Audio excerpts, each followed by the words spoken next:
सीखना छोड़ दे, बस इतना फ़र्क होता है कि इंसान मरता नहीं है लेकिन एक ज़िंदा लाश बनकर रह जाता है। दुनिया के अंदर जैसे कि मैंने पहले भी कई बार कहा है कि 90% लोग ऐसे होते हैं जो कोशिश करते हैं। नेल्सन मंडेला जी ने एक रॉयल फैमिली में पैदा हुए, एक अमीर फैमिली में पैदा हुए। अमीर फैमिली में पैदा होने के बाद भी उन्होंने गरीबों के लिए लड़ाई लड़ी, डिस्क्रिमिनेशन के लिए लड़ाई लड़ी और 28 साल तक जेल में रहे। जेल में रहने के बाद भी उन्होंने हार नहीं मानी, क्योंकि उनका जो एक होता ना एक मोटिवेशनल बिलीफ सिस्टम बहुत स्ट्रॉन्ग था। और आखिर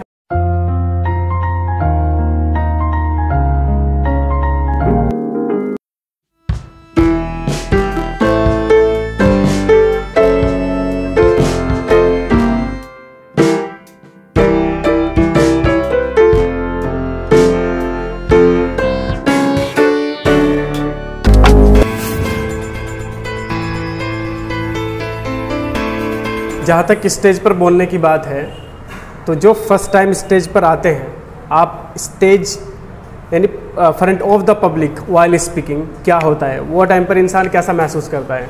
जब हम फर्स्ट टाइम बोलते हैं तो हमारी हालत कैसी होती है, और जो भी आप याद करके आते हैं 8 दिन 10 दिन से जो भी आपने याद किया, यहाँ पर आकर भूल जाते हैं। Are get it? ये सबके साथ होता है ना? हाँ, लेकिन धीरे धीरे आप अपने आप से कनेक्ट करके देखो कि फ़र्स्ट टाइम जब आप आए थे और आप बोलते हुए आ रहे, स्पीच बोलते हुए आ रहे, तो धीरे धीरे यहाँ पर जो आपका कॉन्फिडेंस लेवल है वो इतना अच्छा हो जाएगा, जो आप याद भी नहीं करेंगे वो भी आप बोल सकते हैं। कॉन्फिडेंस लेवल को इंक्रीज़ करना बहुत ज़रूरी है। और इंक्रीज़ कैसे कर सकते हैं? जब हम कंसिस्टेंसी के साथ काम करेंगे, तभी हमारा जो कॉन्फिडेंस लेवल है वो इंक्रीज़ हो जाएगा। जैसे बहुत सारे स्टूडेंट ने अपना कोर्स कंप्लीट कर लिया, अब कोर्स कंप्लीट करने के बाद बहुत सारे स्टूडेंट घर पे बैठ गए कि भाई हमने तो सीख लिया है। देखिए होता क्या है, अगर एक जगह पर पानी रुक जाए, उसका बहाव ना हो, तो वहाँ पर क्या होता है, स्मेल आने लगती है, उस पानी के अंदर कीड़े हो जाते हैं। उसी तरीके से हमारी नॉलेज है, अगर हम लर्निंग में नहीं है, सीख नहीं रहे हैं, तो जो हमारी नॉलेज है वो इंक्रीज़ ना होकर डिक्रीज़ हो जाएगी, यानी जो आपने सीखा है वो पूरा लॉस हो जाएगा, आपकी मेमोरी वो ख़त्म हो जाएगी। तो इस चीज़ को समझना ज़रूरी है। जिस तरीके से फॉर एग्ज़ाम्पल कि एक शार्क होती है, अगर वो समंदर में तैरना छोड़ दे तो होगा क्या, वो शार्क मर जाएगी। उसी तरीके से यही चीज़ इंसान के ऊपर लागू होता है कि अगर आप सीखना छोड़ दें, बस इतना फ़र्क होता है कि इंसान मरता नहीं है लेकिन एक ज़िंदा लाश बनकर रह जाता है। दुनिया के अंदर जैसे कि मैंने पहले भी कई बार कहा है कि 90% लोग ऐसे होते हैं जो कोशिश करते हैं और उनमें से बहुत सारे फेल हो जाते हैं, डिस्ट्रैक्ट की वजह से फेल हो जाते हैं। डिस्ट्रैक्शन होता है लाइफ में, और कुछ छोटी छोटी प्रॉब्लम्स अगर आ भी जाती है लाइफ में तो उसको फेस नहीं कर पाते, तो वो अपना काम छोड़ देते हैं। इसलिए बहुत सारे जो लोग हैं वो सिर्फ पीछे रह जाते हैं। किसी भी काम को करने के लिए एक ज़िद चाहिए होती है। नेल्सन मंडेला जी ने एक रॉयल फैमिली में पैदा हुए, एक अमीर फैमिली में पैदा हुए। अमीर फैमिली में पैदा होने के बाद भी उन्होंने गरीबों के लिए लड़ाई लड़ी, डिस्क्रिमिनेशन के लिए लड़ाई लड़ी और 28 साल तक जेल में रहे। जेल में रहने के बाद भी उन्होंने हार नहीं मानी, क्योंकि उनका जो एक होता ना एक मोटिवेशनल बिलीफ सिस्टम बहुत स्ट्रॉन्ग था और आखिरकार उनके पास एक ज़िद थी तो उनको सक्सेस मिली।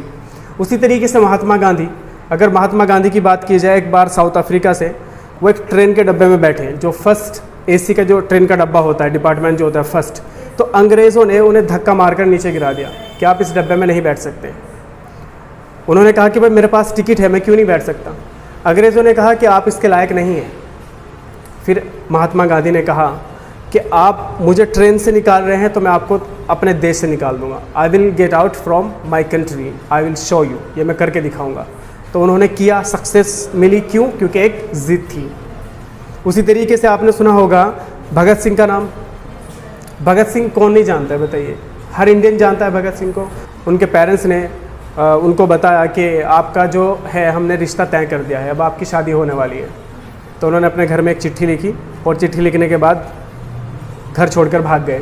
उसमें लिखा था कि मैंने अपना तन, अपना जीवन पूरा अपने देश को दे दिया है, अब मैं किसी लड़की को नहीं दे सकता। तो उनको भी एक सक्सेस मिली। क्यों? क्योंकि एक ज़िद थी। तो हमें कुछ भी हासिल करने के लिए सबसे पहले एक ज़िद लानी पड़ेगी। लेकिन अगर फॉर एग्जांपल मैं आपसे पूछूं, okay what do you want to be, आप क्या बनना चाहते हैं, क्या करना चाहते हैं, तो होता क्या है कि आप सब में से बहुत सारे स्टूडेंट बड़ी स्टाइल मार मार कर बोलेंगे yes I want to be IPS, I want to be a engineer, doctor. But ये देखना है कि जो डिज़ायर है वो पब्लिक को दिखाने के लिए है या आपके अंदर से खुद का डिज़ायर है। आप अंदर खुद से सोच रहे हैं कि हाँ ये मुझे बनना चाहिए, स्टाइल मार के बोलेंगे, फिर उसके बाद जब तक यहाँ पर क्लास के अंदर बैठे जब तक तो यस, हाँ कोई पूछ रहा है yes I want to be, yes बनूंगा भाई बिल्कुल बनूंगा। इसके बाद घर पे गए, घर पे जाने के बाद विनर विनर चिकन डिनर, कुछ पता नहीं क्या हुआ, यानी घर पे जाने के बाद भूल गए। तो ये डिज़ायर नहीं होता है, ये आप सिर्फ पब्लिक को दिखा रहे। एक वो होता है जो आप पब्लिक को दिखा रहे हैं, एक वो होता है जो खुद के अंदर का डिज़ायर है। अगर खुद के अंदर का डिज़ायर आपका स्ट्रॉन्ग है, बिलीफ सिस्टम स्ट्रॉन्ग है, तो यू विल बी सक्सेस। और जैसे कि मैं कई बार कहा कि not immediately but will be definitely, ये तो 100% बनना ही बनना है।